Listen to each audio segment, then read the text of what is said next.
Hello friends, legal and social awareness के एक और एपिसोड में आप सभी का बहुत बहुत स्वागत है। मैं करीम अहमद सिद्दीकी एडवोकेट। साथियों, 2012 में बच्चों को यौन हिंसा से बचाने के लिए पॉक्सो एक्ट बना, protection of children from sexual offences act.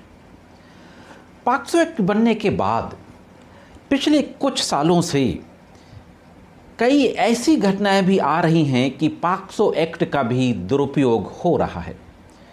जिस तरीके से डाउरी के केसेस का दुरुपयोग हो रहा है, मिसयूज हो रहा है, उस तरीके से रेप और पॉक्सो के केसेस का भी आजकल दुरुपयोग हो रहा है। कई ऐसे केसेस लगातार देखने में मिलते हैं।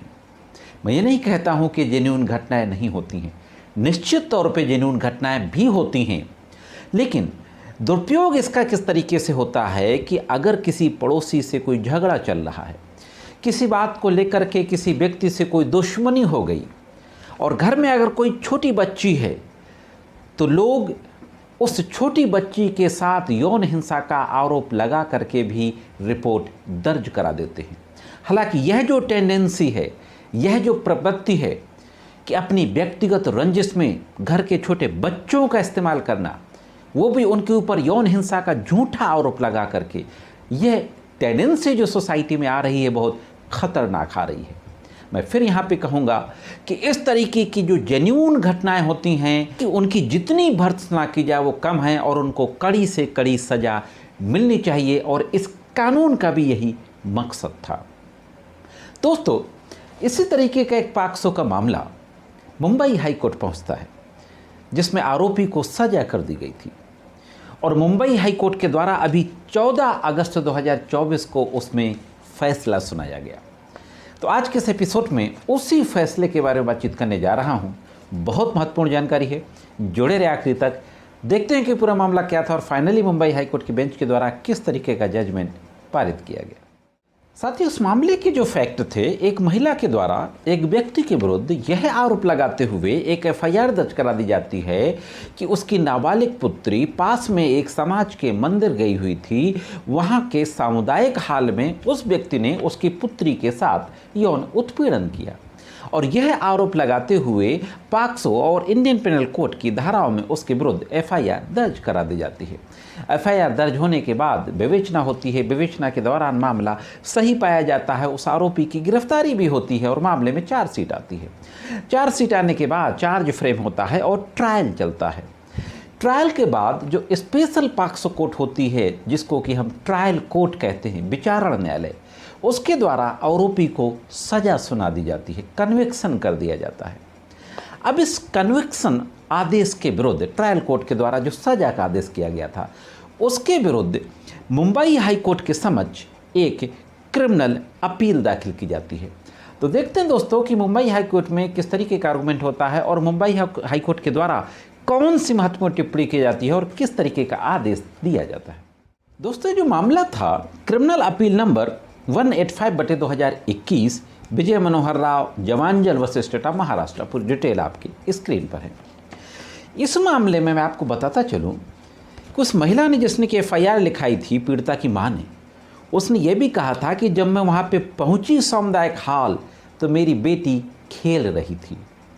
साथ ही साथ जो पीड़िता से जो क्रॉस एग्जामिनेशन हुआ था विक्टिम से, उस नाबालिग बेटी से, उसने अपनी जिरह में प्रति परीक्षा क्रॉस एग्जामिनेशन में कहा कि मेरे साथ ऐसी कोई घटना नहीं हुई, मेरी माँ ने मुझे इस तरीके के सवालों का इस तरीके से जवाब देने के बारे में बताया था।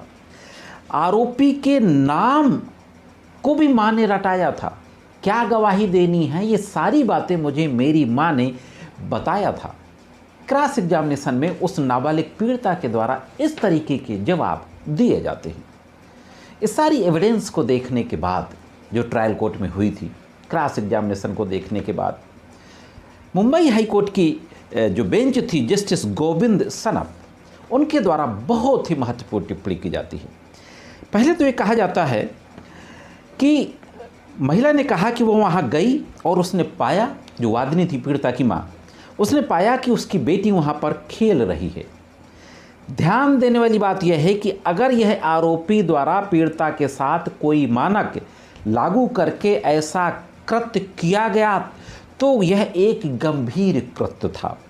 इस तरह की हरकत ने स्पष्ट रूप से पीड़िता को भयभीत कर दिया होता। हाँ दोस्तों, महत्वपूर्ण बात कही जाती है मुंबई हाईकोर्ट की बेंच के द्वारा कि अगर ऐसी कोई घटना आरोपी ने की होती उस नाबालिग के साथ, तो निश्चित रूप से यह एक गंभीर घटना थी और इससे उस जो पीड़िता थी वह भयभीत हो जाती। इस तरह के कृत्य से पीड़िता को बहुत दर्द, पीड़ा और आघात होता। न्यायाधीश ने कहा जो अपने 14 अगस्त के आदेश में कि इस तरह के निंदनीय कृत्य के बाद सामान्य परिस्थितियों में घटना स्थल से भागकर घर आ जाती और अपनी मां को घटना के बारे में सारी बातें बताती। इसी के साथ साथ आगे और महत्वपूर्ण टिप्पणी करते हुए कहा जाता है कि इस तरह पीड़िता के हाथों इस तरह की घटना का सामना करने के बाद वह सामान्य व्यवहार नहीं कर सकती थी। और यह भी कहा कि आरोपी द्वारा किए गए इस विभत्स कृत्य के बाद उसे आरोपी द्वारा किसी के सामने घटना का खुलासा होने पर गंभीर परिणाम भुगतने की धमकी भी दी गई होती। ऐसी कोई गवाही नहीं आई थी कि उसकी बेटी ने बताया कि अगर तुमने किसी को बताया तो तुम्हें ये कर देंगे, तुम्हारे घर वालों को ये कर देंगे। उसको धमकी दी गई, डायर कॉन्सिक्वेंसेस, गंभीर परिणाम भुगतने की धमकी दी गई। ऐसी कोई गवाही नहीं आई थी। तो कोर्ट ने कहा कि अगर ऐसा कृत्य किया गया होता आरोपी के द्वारा तो उसके द्वारा एक इस तरीके की गंभीर धमकी ज़रूर दी गई होगी। पीठ ने कहा यह सच है कि सामान्य परिस्थितियों में ऐसी घटना में बालिका को शामिल नहीं करेगी, लेकिन मैंने जैसा कहा कि बच्चों को नॉर्मली क्या किसी भी सूरत में बच्चों को ऐसी घटना में शामिल करना ही नहीं चाहिए। तो कोर्ट ने भी ये कहा कि सच है कि कोई भी माँ ऐसी घटना में बालिकाओं को शामिल नहीं करेगी, लेकिन मेरे विचार में घटना की वास्तविक घटना के बारे में अदालत को संतुष्ट करने के लिए रिकॉर्ड पर सबूत ठोस होने चाहिए। कोर्ट ने माना कि माँ इस तरीके की कोई घटना में अपनी बेटी को शामिल नहीं करेगी, झूठी घटना में, लेकिन कोर्ट को सेटिस्फाइड होने के लिए तो ठोस सबूत चाहिए। के साथ साथ जिरह के बारे में कहा, जैसा कि मैंने अभी आगे कहा था। और फाइनली इस तरीके की तमाम बातों को डिस्कस करते हुए मुंबई हाईकोर्ट की बेंच ने कहा कि बचाव पक्ष की इस दलील पर विचार किया कि उसे मामले में इसलिए फंसाया जा रहा था क्योंकि अपीलकर्ता ने अपने खेत में घास काटने के लिए पीड़िता के पिता को थप्पड़ मार दी थी। एनिमिटी आ गई दोस्तों, पर्सनल एनिमिटी। उस पीड़िता के फादर को आरोपी ने थप्पड़ मार दी थी, तब से वो रंजिश रख रहा था, इसलिए उसको फंसाया गया। ऐसा डिफेंस का वर्जन था, बचाव पक्ष का ऐसा कहना था। तो कोर्ट ने बचाव पक्ष की इस दलील पर यकीन किया और फाइनली कोर्ट ने कहा कि अभियोजन पक्ष द्वारा पेश किए गए सबूत ठोस, विश्वसनीय और भरोसेमंद नहीं हैं। उचित संदेह से परे अभियुक्त के अपराध को साबित करने के लिए पर्याप्त सबूत नहीं हैं। परिस्थितियां गवाहों की विश्वसनीयता और विश्वसनीयता पर संदेह करने के लिए पर्याप्त हैं। डाउट क्रिएट करने के लिए जो सर्कमस्टांसेस है वो पर्याप्त हैं। मेडिकल एविडेंस से भी इस तरीके की आरोपों की पुष्टि नहीं होती दोस्तों। और निचली अदालत का जो सजा का आदेश था उसको निरस्त कर दिया साथियों। दोस्तों यह थी एक महत्वपूर्ण जानकारी कैसी लगी कमेंट्स करके जरूर बताएं। चैनल में अगर आप नए हो, वीडियो को पहली बार देख रहे हो, तो चैनल को सब्सक्राइब करके बेल बटन को हिट करके ऑल पे ज़रूर सेट कर दें। आज के इस एपिसोड में सिर्फ इतना ही। मिलते हैं किसी अन्य एपिसोड में कानून की एक और महत्वपूर्ण जानकारी के साथ। तब तक कानूनी जानकारियों के लिए देखते रहें लीगल एंड सोशल अवेयरनेस।